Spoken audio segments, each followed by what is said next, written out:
Alors, que Dieu vous bénisse. Amen.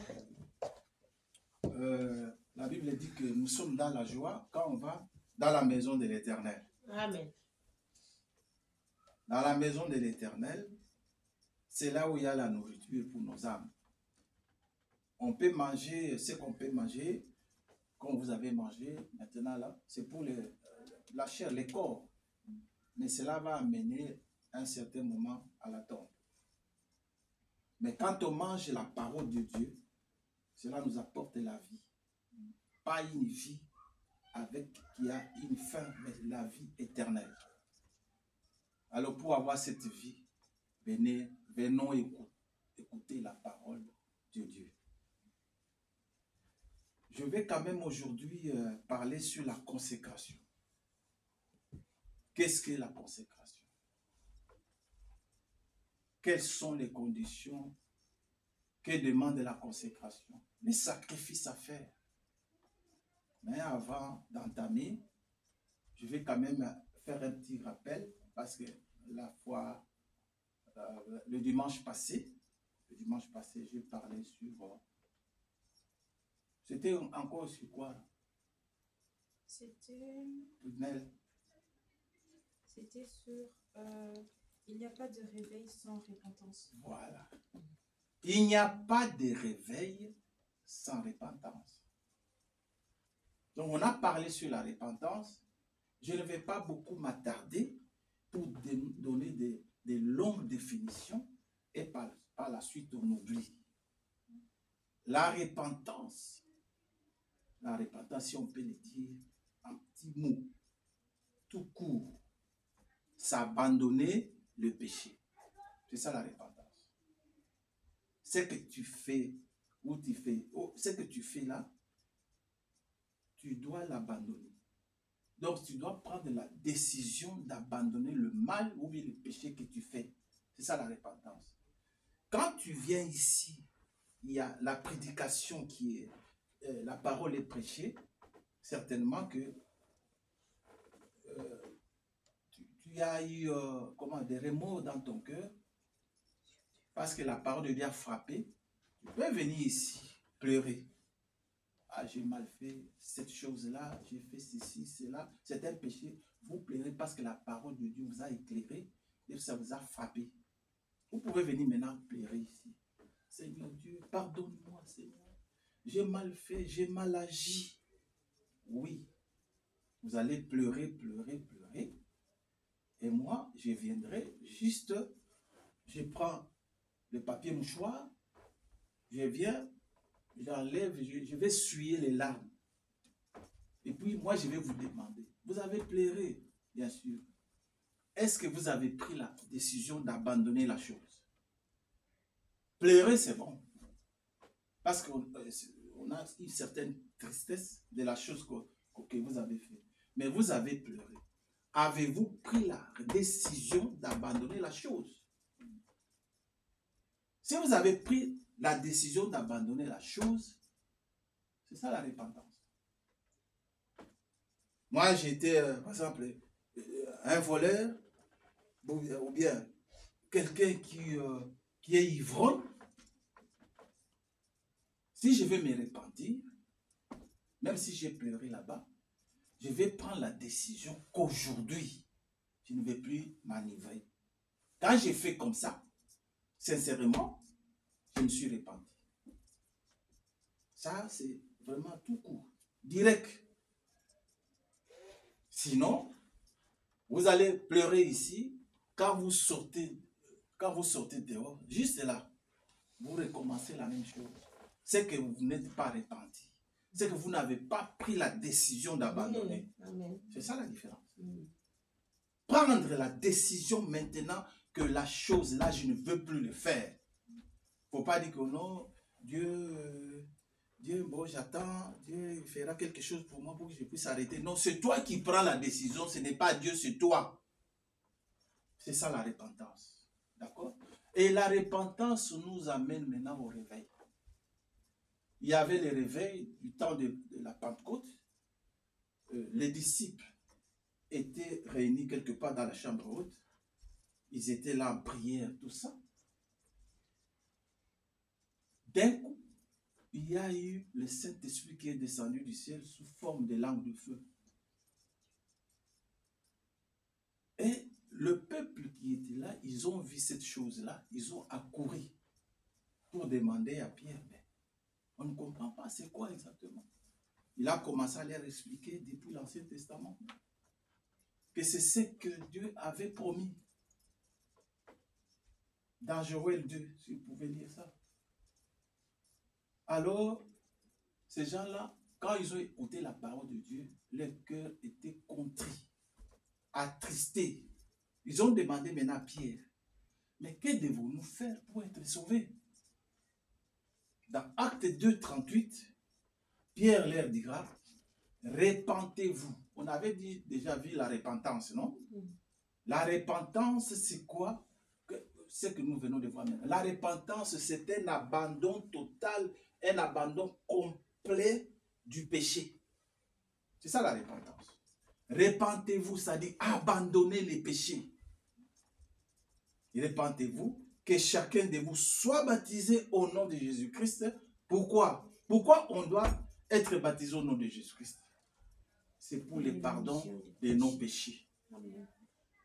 Le pardon de nos péchés, nous les recevons qu'au nom de Jésus-Christ. Si vous êtes baptisé au nom du Père, du Fils et du Saint-Esprit, ce sont des titres de Dieu. Donc, ce sont des rôles que Dieu a manifestés sur la terre pour pouvoir sauver. Il est venu en tant que Père.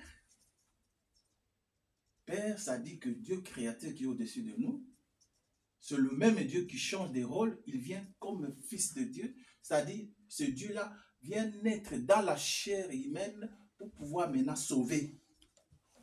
Quand il a fait ce rôle-là, il est passé au troisième rôle qui est maintenant le Saint-Esprit qui vient maintenant conduire l'Église. Comme maintenant là aujourd'hui, il conduit l'Église par quel moyen? Par le moyen du Saint-Esprit. Alors, si vous êtes baptisé dans ce titre-là, donc vos péchés ne sont pas pardonnés. Parce que c'est écrit noir sur blanc, baptisez-vous au nom. On a dit au nom. Et puis, Fils, Saint-Esprit, ce sont des titres de la personne. Ton nom, c'est qui? Pietro. Pietro. Pietro. Qu'est-ce que tu fais à part...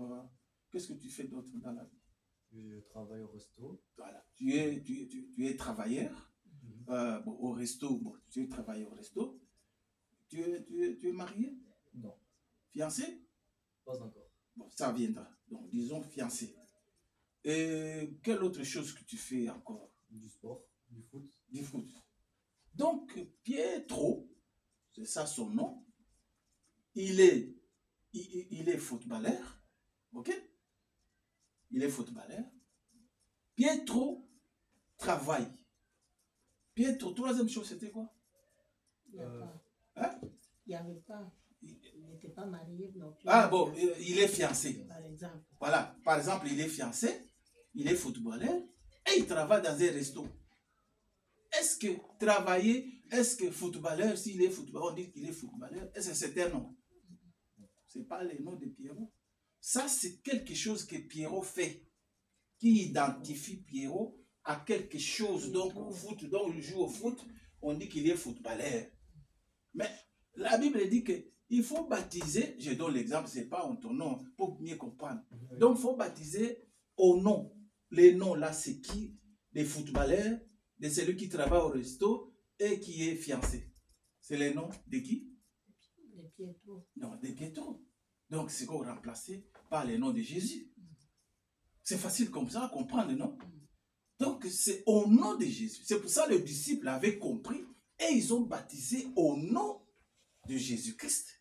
Regardez bien dans la Bible. Ils n'ont pas baptisé au nom du Père, du Fils et du Saint-Esprit. D'où vient que les gens baptisent dans les titres de Jésus? C'est ça le problème. Ça, c'est une révélation. Jusqu'à aujourd'hui, il y a des gens qui sont des docteurs en théologie, tout ça, qui continuent à baptiser les gens au nom du Père, du Fils et du Saint-Esprit, donc dans le titre, dans la fonction de ce Dieu, qui n'est pas correct. Alors maintenant, quand vous êtes baptisé en ce nom-là, qu'est-ce qui vient ensuite? Il dit que et vous recevrez les dons du Saint-Esprit. C'est ça les réveils. La Pentecôte, les réveils, c'était ça. Ça a commencé par le Saint-Esprit qui est descendu sur eux. C'était un réveil. Quand vous êtes baptisé du Saint-Esprit, c'est un réveil en vous. Un réveil. Avez-vous compris? C'est un réveil. Un réveil. Il y en a beaucoup, mais je ne vais pas aller loin. Donc, notre sujet d'aujourd'hui, c'est la consécration. On va passer à la consécration. J'ai voulu simplement faire un petit rappel de ce qu'on avait vu la fois passée. Donc, on va lire pour la consécration. J'aimerais bien qu'on lise directement dans 1 Samuel 1, 22. J'ai autre chose, mais je prends ça parce que là, c'est bien, on va bien illustrer à partir de ces versets ou de cette écriture. Alors, qu'est-ce qu'on nous dit dans 1 Samuel 1, verset 28? 28 ou 22? Non, 1 Samuel 1, pas 1 Samuel, il y a 2 Samuel 1, mais là, on est dans 1 Samuel 1. Tu verras bien dans la Bible, c'est écrit 1 Samuel, chapitre 1, et puis verset 28.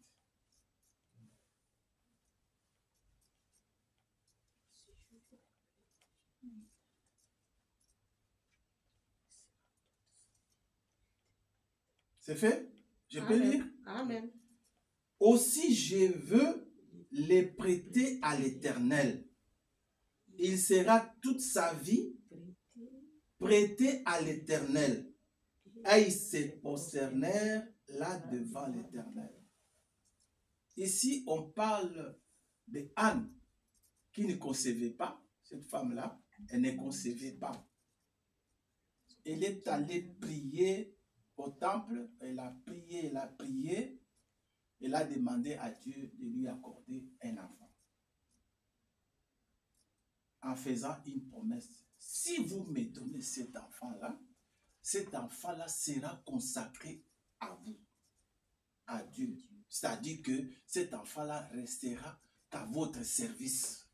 Moi, je vais le laisser entre vos mains et moi, je rentre chez moi. Elle reste au temple pour servir Dieu.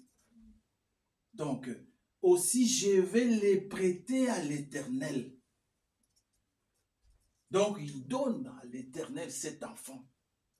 Il va rester là au temple, il va te servir toute sa vie. Donc, c'est un bien qui est maintenant entre les mains de l'Éternel. Son éducation, tout, ça ne regarde pas la maman, ça regarde que Dieu. Elle est dédiée à Dieu. Donc, cet enfant est dédié à Dieu. Ça devient une part de Dieu. C'est ce que ça signifie. Alors, consacrer, c'est quoi? Quand on parle de consacrer. Consacrer signifie mettre à part. Vous comprenez ça? Ça dit que mettre à part pour un service. Dieu te prend, il te met à part que pour lui. Tu dois le servir que lui. C'est ça que ça faisait dans l'Ancien Testament, même avec les Lévites, les sacrificateurs. C'était la part, les Lévites, c'était la part de Dieu entre les 12 tribus. Il y avait une part de Dieu, c'était les Lévites, qui étaient consacrés qu'au service de l'Éternel. Aujourd'hui aussi, tout croyant qui est baptisé du Saint-Esprit il est consacré à l'Éternel. Servir Dieu, s'abandonner à Dieu, faire la volonté de Dieu. C'est ce que Dieu veut pour nous aujourd'hui. Alors, c'est mettre à part pour Dieu, lui appartenir entièrement et être disponible pour son service. C'est ça la consécration. Donc, signifie mettre à part. Pour qui? Pour Dieu. lui appartenir entièrement, être disponible pour son service. C'est ça, consacrer. La consécration, c'est ça. Même dans la Bible, nous voyons que Dieu a toujours demandé la consécration à ceux qu'il a appelés. Il y a eu Abraham, il y a eu Moïse, il y a les prophètes, même les apôtres, même Jésus lui-même avait une vie de consécration.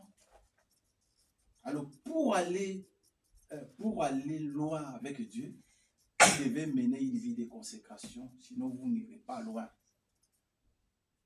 Vous n'irez pas loin. Il faut être consacré, que ce soit ici à l'église, que ce soit à la maison, trouve un moment de se consacrer pour l'Éternel. Un moment pour Dieu. Être en communion constante avec Dieu. Consacrer, c'est mettre à part, c'est être sanctifié. La sanctification, c'est pendant le moment de la sanctification que Dieu nous met à part pour pouvoir le servir.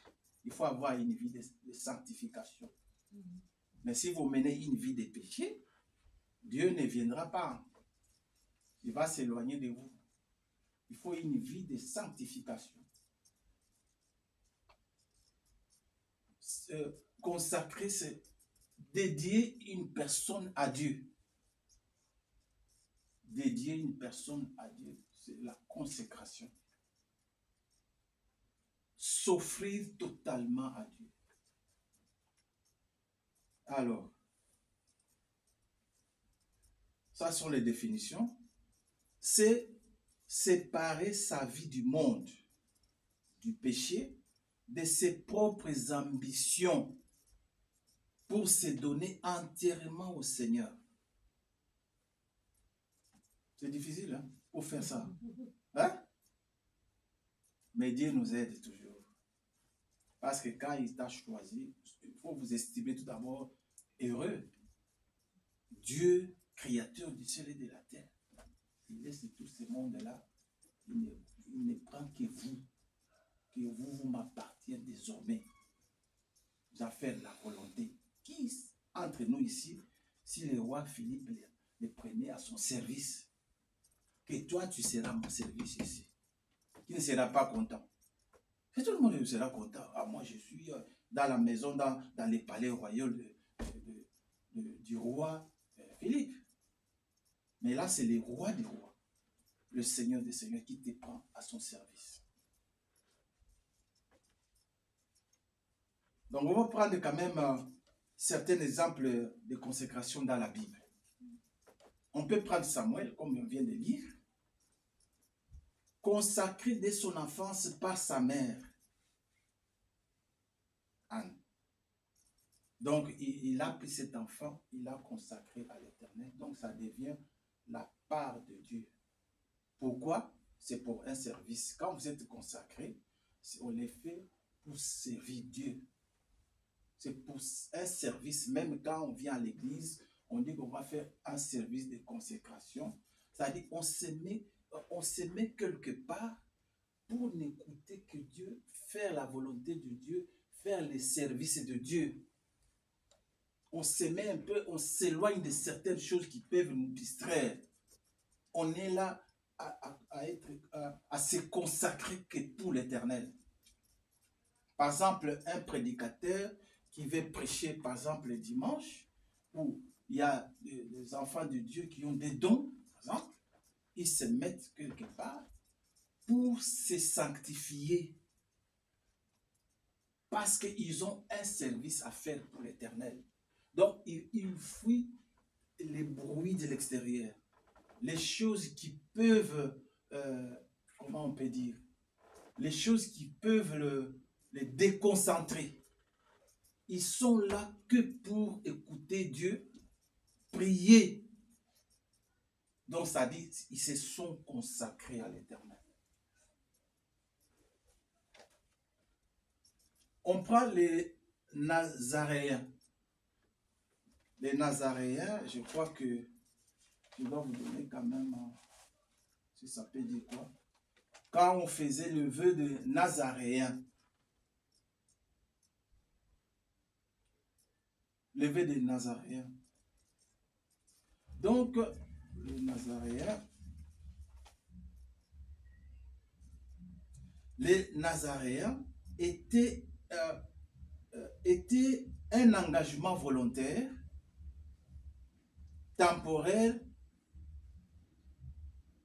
ou à vie, par lequel un homme ou une femme se consacre à l'Éternel d'une manière spéciale. Comme on vient de le dire, c'est une manière spéciale. On va à l'église, on se met quelque part, on se consacre pour l'Éternel, pour les services, pour les servir.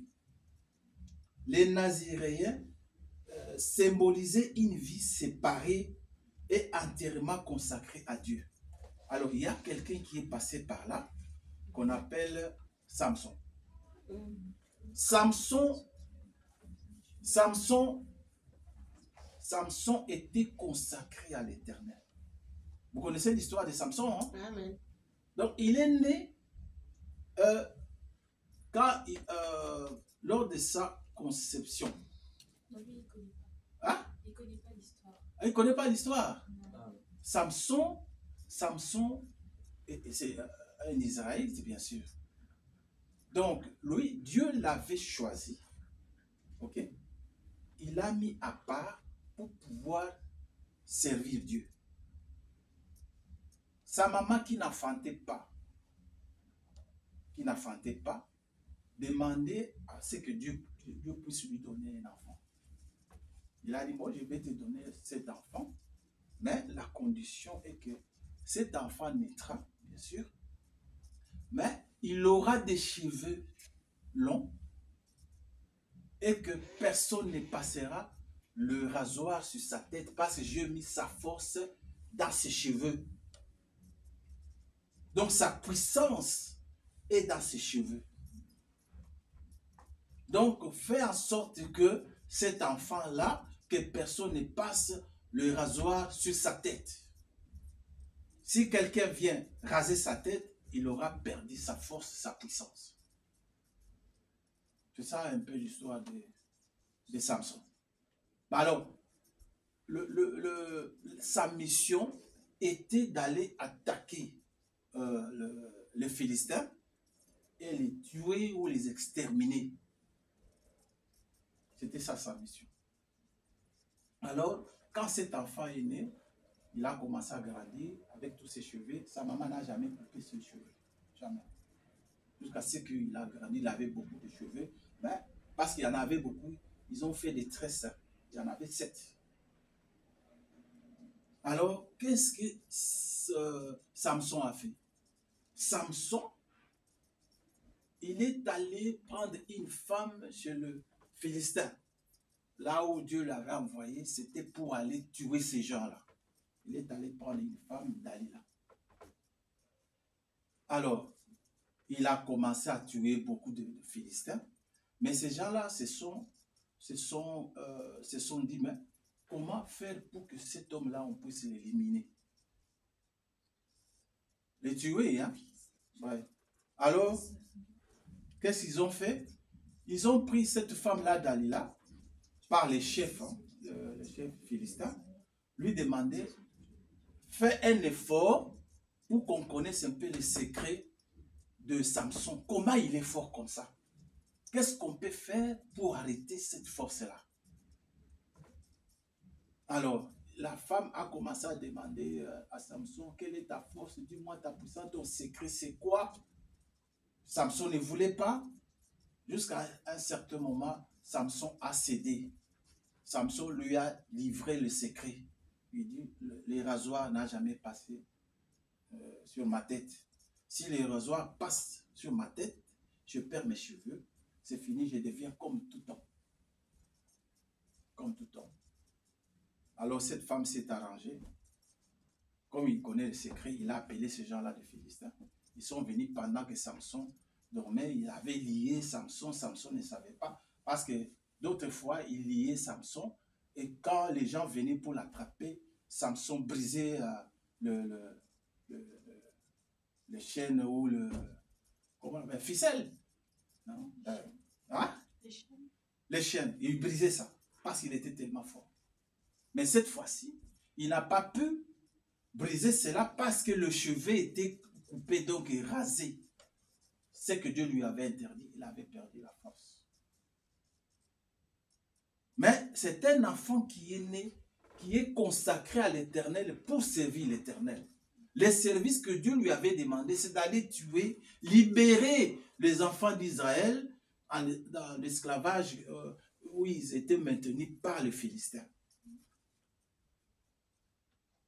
C'est ça le travail. Donc c'est un fils consacré à l'Éternel, mais il a quand même désobéi à Dieu et les conséquences, les yeux étaient troués, on l'a tué les yeux, tout ça, on l'a mis en prison, mais jusqu'à ce que Dieu a eu pitié de lui. Quand il a reconnu le mal qu'il avait fait, il a demandé à Dieu de lui pardonner et de lui redonner encore la force. Dieu a écouté sa prière, il lui a remis sa force. Et dans les temples où il était, pour se moquer de lui, parce qu'on se moquait souvent de lui, on l'a amené là-bas, il y avait beaucoup de monde, et Samson était là, les gens rigolaient, les rois aussi étaient là, c'est vraiment presque toute la ville qui était dans le stade. Et Samson a dit que, encore une fois, Seigneur, que je meure avec ces Philistins. La force est revenue parce que ce cheveu avait poussé. Sa force était dans le cheveu avait poussé. Et cette force, quand ça s'est revenu, ces jours-là, la Bible montre qu'il a tué beaucoup de Philistins ces jours-là, plus que quand il était en vie, quand il voyait là. Il a tué beaucoup. Et il est mort avec eux. Donc Samson était consacré à l'Éternel pour un service. On est consacré à Dieu, c'est pour pouvoir les servir. C'est ça la consécration. C'est pour pouvoir les servir. Alors cette consécration demande certaines disciplines. On va y arriver. On était où? Voilà. Samson, on a vu Samson. On a vu Samson. Alors, Samuel, le Nazaréen, bon, voilà. Et puis Jésus aussi avait une vie de sanctification. Chaque fois, Jésus s'est sanctifié. Il était toujours consacré au service de son Père. Il était toujours en prière, en communion avec Dieu. C'est ce que Dieu nous demande aujourd'hui. Nous devons être en communion toujours avec notre Père, par la prière, par l'écoute de la parole de Dieu. Sinon, ça n'ira pas. Alors, il y a un prophète qui parle aussi de la consécration. Et il dit ceci: vous devez être consacré à Dieu. Quand vous êtes consacré, vous êtes mis à part pour Dieu, pour son service.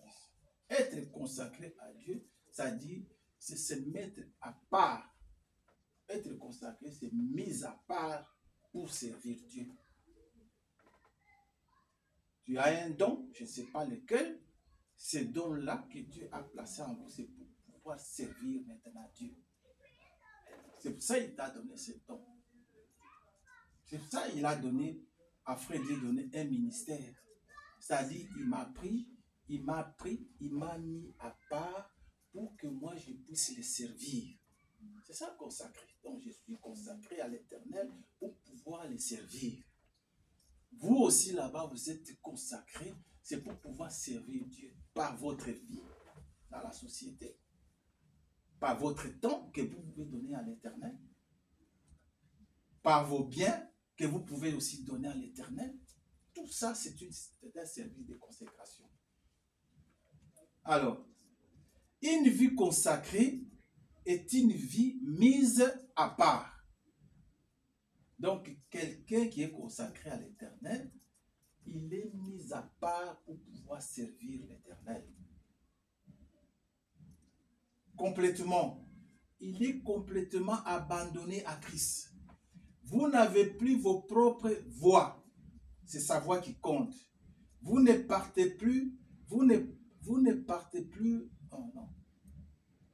Vous ne parlez plus vos propres paroles. Ce sont ces paroles, comme ici là, Ce sont les paroles de Dieu. Ce n'est pas à dire que, donc à la maison, on ne va plus parler, non, comment ça va, on va manger, on va sortir, tout ça. Non. Ça dit que nous, donc, notre vie maintenant est centrée sur la parole de Dieu. Est centrée sur la parole de Dieu. Les problèmes aujourd'hui, c'est quoi? C'est que beaucoup veulent l'onction sans consécration.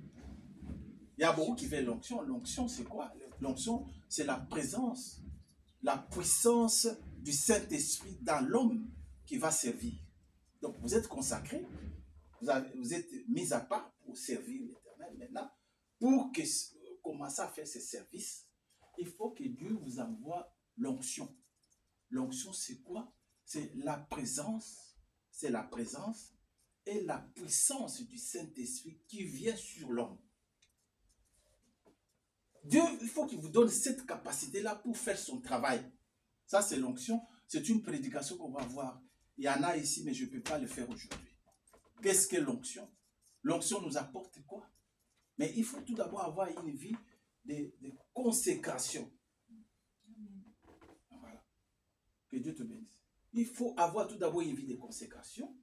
C'est-à-dire, Dieu, tu es mis à part pour servir Dieu.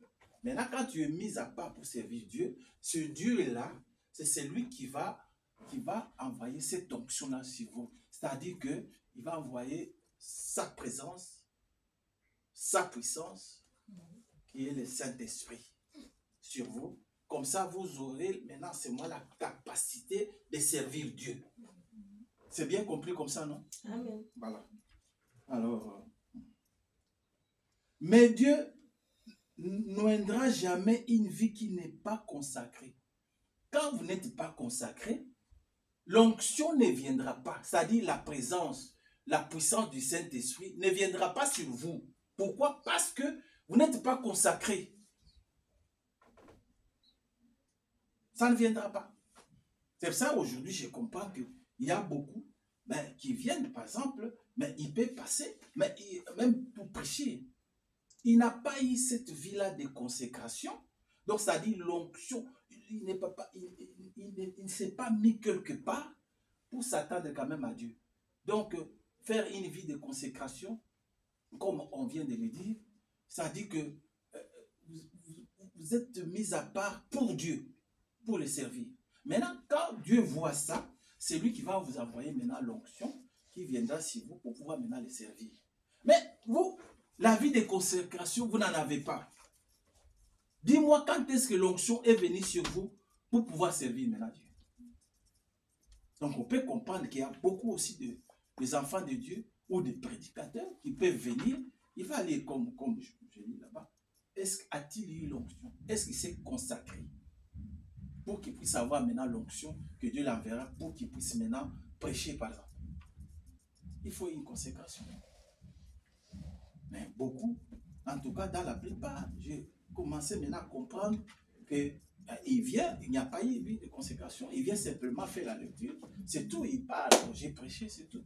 Mais il n'y a pas eu de consécration. Comme il n'y a pas de consécration, ici, Dieu nous dit qu'il n'y a pas onction sans consécration. Amen. Amen. Sans consécration, onction, il n'y a pas. Alors tu sers Dieu comment? Parce que c'est le service de Dieu. C'est Dieu qui va vous donner la force de pouvoir maintenant le servir. Cette force-là, c'est ce qu'on appelle l'onction. La présence du Saint-Esprit sur vous pour que vous puissiez maintenant le servir. Avez-vous eu cela? Avez-vous eu le temps de vous consacrer? Posez-vous la question. Écoutez ce que le prophète dit. Dieu n'a jamais envoyé un homme sans l'avoir d'abord préparé et consacré. Amen. Amen. Dieu, je vais répéter, Dieu n'a jamais envoyé un homme, écoutez-moi bien, Dieu n'a jamais envoyé un homme sans l'avoir d'abord préparé et consacré pour le travail. C'est Dieu qui équipe son serviteur par le Saint-Esprit. Dieu ne peut pas vous envoyer. Sans la consécration, Dieu ne vous envoie pas. tu n'auras pas l'onction qui va te permettre à servir ce Dieu-là. Parce que tu n'as jamais eu une vie de consécration. Amen. Amen. Voilà.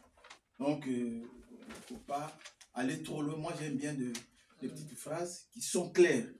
Si ce n'est pas clair, dites-moi. Avez-vous compris ce que c'est la consécration? Avez-vous compris ça? La consécration, c'est quoi? Hein? Bon, la consécration, comme on vient de le voir, c'est mise à part pour un service. C'est tout simplement ça. D'accord? Mise à part pour un service de Dieu, hein? Pas de l'homme, de Dieu. Il vous met à part, donc, pour un service. Maintenant, ces services-là, pour que ces services-là puissent commencer, pour avoir la force de pouvoir faire ces services, qu'est-ce qu'il faudrait? Il faut l'onction.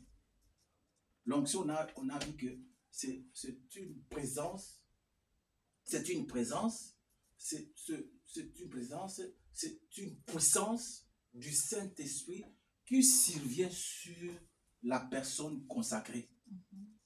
C'est tout simplement ça. Alors, pour arriver à cela, il faut avoir une vie de consécration. Comme ça, Dieu maintenant viendra mettre la puissance et sa présence sera avec toi. Et tu fais le travail de Dieu. Amen. D'accord? Amen. Voilà. Prenez. Est-ce que c'est clair? Amen. Ah, voilà. Ah, la consécration a certaines conditions. Il faut que ces conditions-là soient réunies. Oh, je ne vais pas prendre tout des choses. Je vais simplement prendre la consécration, la condition pour que pour la consécration, c'est l'abandon total à Dieu. C'est-à-dire renoncer soi-même. Amen. Dans Luc 9, 23, puis il dit à tous, si quelqu'un veut venir après moi, qu'il renonce à lui-même, qu'il se charge chaque jour sa croix et qu'il me suive. C'est la conséquence. Ça demande une vie de sanctification, c'est-à-dire se séparer du péché. On a dit ici, la repentance nous conduit à quoi? C'est abandonner les péchés complètement. C'est séparer, c'est ça une vie de sanctification. Quand tu abandonnes, c'est ce qui va faire que tu puisses avoir une vie sanctifiée. L'obéissance à la parole de Dieu. Prière et jeûne. Ok? Amen. Disponible au service de Dieu. Ça, ce sont les conditions. Je peux répéter? Amen. Les conditions de la consécration, abandon total à Dieu, hein? Vie de sanctification, c'est-à-dire se séparer du péché. 2, 3, obéissance à la parole de Dieu. 4, prière et jeûne. 5, prière et jeûne. Et puis, disponibilité au service. Tu n'es pas là, même l'église. Quand on vient à l'église aussi, c'est servir Dieu. À l'église, toi, tu ne viens pas. Tu sers Dieu comment? Dis-moi comment tu sers Dieu. Tu sers celui qui t'a empêché de venir à l'église. C'est celui-là que tu sers. Tu ne sers pas Dieu. Parce que Dieu, sa volonté veut que tu sois à l'église pour communier avec lui. Pour écouter ce qu'il va te dire. Pour te corriger, te redresser, te donner une certaine discipline. Toi, tu n'es pas là. Tu sers Dieu comment? Quand tu es resté à la maison, par exemple, tu sers celui qui t'a dit de rester à la maison. Ça, ce n'est pas Dieu. Parce que Dieu va te retrouver ici, aujourd'hui, dimanche. Il va te voir là. Quand tu viens là, tu as servi l'Éternel. Mais toi, tu n'es pas là. Tu as servi Dieu comment? Là, tu te trompes toi-même. Et puis, Dieu n'est pas content du tout. Alors, vous allez porter des fruits. La joie, la paix, l'amour. Tout ça en vous. Ça, c'est la condition. Et puis, ça va vous permettre de garder l'onction. La présence de Dieu, la puissance de Dieu. Pour garder ça, il faut avoir une vie de consécration. C'est ça, une vie de prière. On a parlé ici de jeûne et prière. C'est ça ce que Dieu veut. pour garder l'onction, ce n'est pas facile quand ça arrive ici. Vous l'avez. Si vous n'avez pas une vie disciplinée pour Dieu, ça va partir. Donc cette présence de Dieu, cette puissance-là du Saint-Esprit, ça va partir. On va voir ça. Dans ce que je vais dire maintenant. Peut-on perdre la consécration? Est-ce qu'on peut perdre ça? On nous répond ici, oui, on peut perdre ça. La vie de consécration, s'abandonner à Dieu, on peut perdre ça. Comment? Par compromis avec le monde. Oui, exactement. Tu rentres dans le monde, les choses que tu as refusées dans le monde, faire des choses, les péchés, tout ça, et tu rentres à faire le même chose, voilà. Sache bien que là, tu as déjà perdu la consécration. Amen. Amen. Dieu n'est plus avec toi là. Alors, par la désobéissance, par l'amour de soi, le relâchement spirituel, tu te relâches. Tu vas à ce que tu as déjà vomi, comme la Bible dit que le porc est rentré à ce qu'il a vomi. Donc, la même chose, tu rentres, tu refais encore les mêmes choses. Sache bien, tu n'as plus la vie de consécration. Ok? Tu n'as plus. Alors, on nous donne ici l'exemple dans Juge 16, versets 19 à 20, de Salomon, de Samson qui avait perdu son onction. Il avait perdu. Pourquoi il avait perdu? C'est parce qu'il a désobéi à Dieu. Donc, il avait perdu la force, la puissance qui était dans ses cheveux. Comment il avait perdu ça? Parce qu'il a livré les secrets et on a rasé ses cheveux, ses tresses, et il avait perdu l'onction. C'est-à-dire, il avait perdu la puissance, il avait perdu la présence du Saint-Esprit en lui. Voilà. Alors, qu'est-ce que Dieu? Quand Salomon avait livré les secrets, il savait bien que, bon, chaque fois quand et parce qu'il mentait à sa femme, là, quand il venait lui demander les secrets, il mentait, mais moi, si tu veux m'avoir, il faut faire ceci. Et il les faisait. Et quand les gens venaient pour attraper Samson, il est lié avec des chaînes, et il brisait les chaînes. Il dit, mais pourquoi tu me mens chaque fois quand moi je vais te demander, tu ne veux pas me livrer mon secret? Cette fois-ci, quand il a livré le secret, il était aussi lié avec des chiens. Et Samson, réveille-toi! Il y a des Samson ici et de Philistins. Cette fois-ci, il a essayé de se battre. Il dit, bon, je l'ai fait chaque fois. Cette fois-ci, donc, il ne savait pas que ses cheveux, sa force était déjà partie. Pourquoi? Il avait désobéi Dieu. Quand vous désobéissez Dieu, le Saint-Esprit, donc cette onction-là va partir. Vous êtes resté vide, sans force, sans présence du Saint-Esprit. D'accord? Amen. Il ne savait pas que l'Éternel s'était retiré de lui. Quand vous faites des choses comme ça, sachez bien que l'Éternel va se retirer de vous.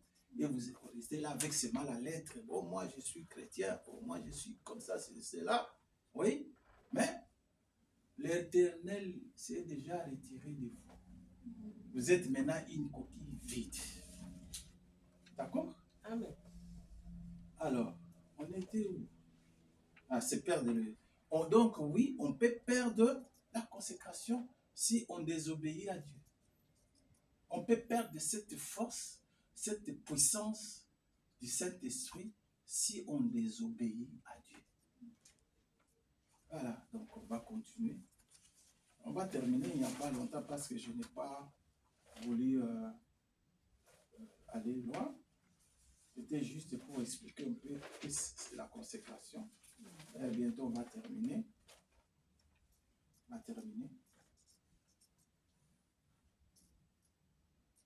Alors, on a pu voir la définition. Consacré à Dieu, ça veut dire mettre à part, sanctifier, dédié à Dieu. On te dédie à Dieu. Même les serviteurs de Dieu, on les consacre à l'Éternel. C'est-à-dire, on les dédie à Dieu. Ils sont donnés à Dieu pour pouvoir servir. C'est comme ça que ça se passe. Même un enfant de Dieu qui a un don de prophétie, vision, tout ça, on les consacre à Dieu pour pouvoir servir Dieu avec les dons qu'il a placés en eux. Tout le monde doit être consacré. Ce n'est pas simplement les prédicateurs ici qui passent, c'est lui qu'on va consacrer à l'Éternel. Non, tout le monde ici à l'église, Dieu a donné des dons. Maintenant, quand on remarque ces dons-là, on doit te dédier à l'Éternel pour pouvoir servir Dieu avec les dons qu'il a placés en vous. Mais ce sont ces dons. Vous ne voulez pas venir à l'église pour pouvoir les servir. Mais les dons-là servent à quoi? Ce n'est pas vos dons. C'est Dieu qui a donné ces dons pour son service à lui. Toi, tu prives maintenant Dieu de travailler parce que toi, tu veux rester, je ne sais pas, hors de Dieu, loin de Dieu, à la maison, faire autre chose. Et pourtant, Dieu voulait t'utiliser, par exemple, aujourd'hui, avec les dons que tu as, pour donner, par exemple, un message à quelqu'un peut-être qui est en danger, qui a une situation catastrophique. Toi, tu n'es pas là. Toi, tu n'es pas là.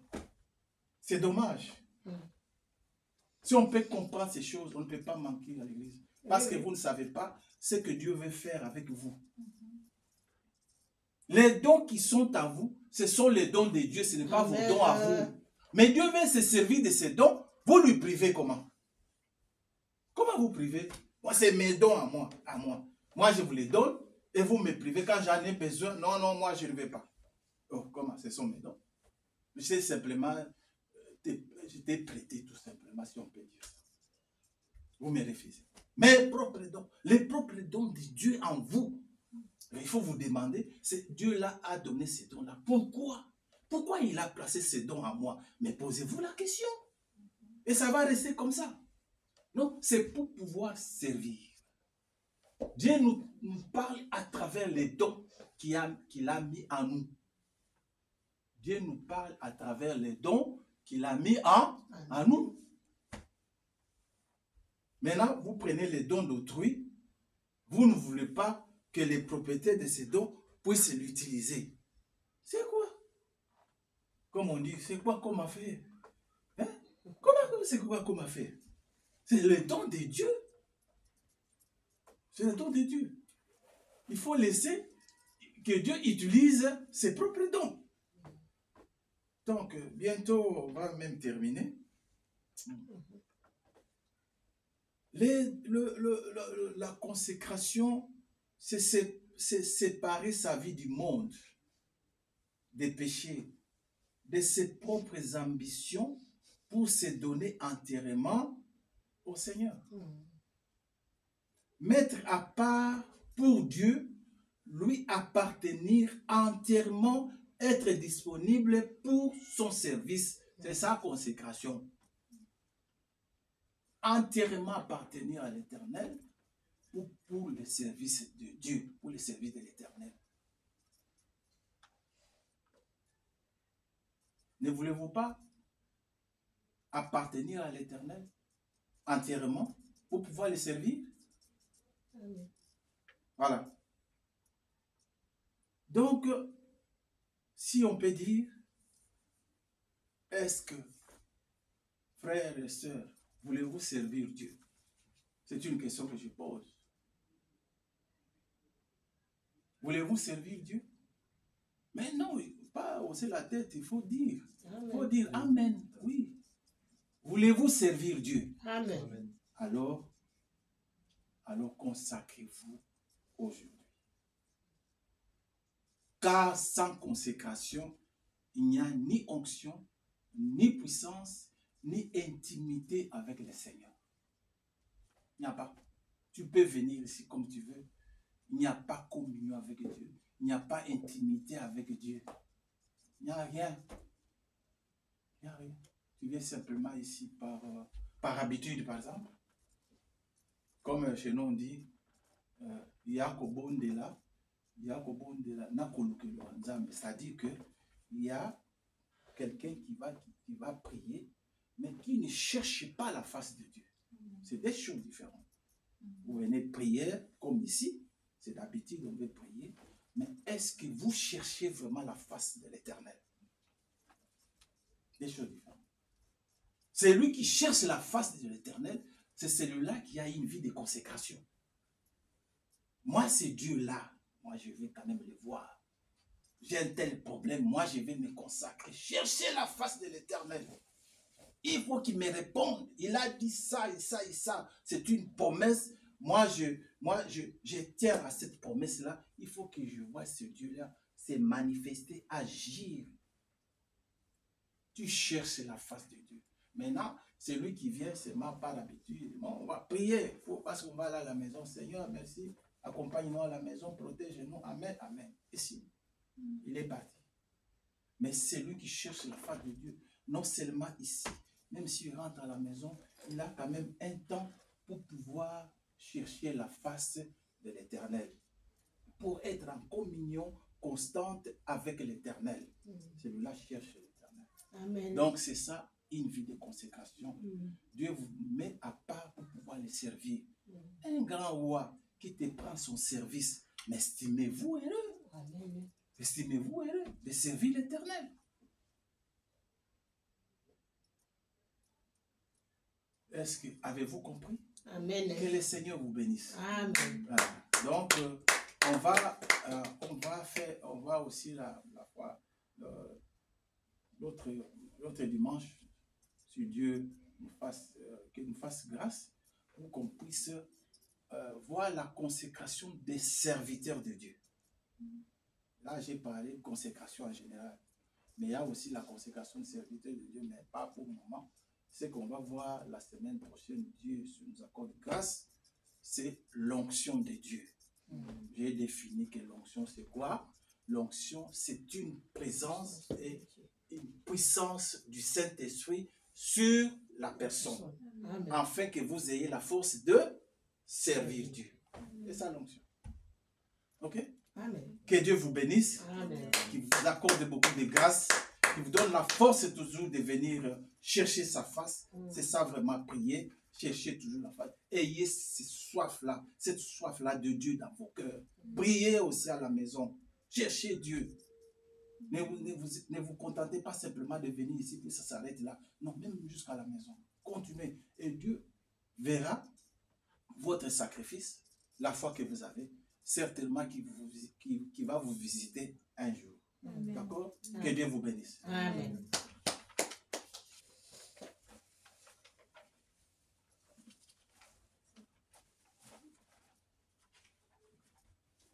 Alors, sur ce, je ne sais pas s'il faut suivre le programme, tout ça. Bon, puisque un cantique, et puis on va prier sur ce qu'on a entendu aujourd'hui. D'accord? Amen.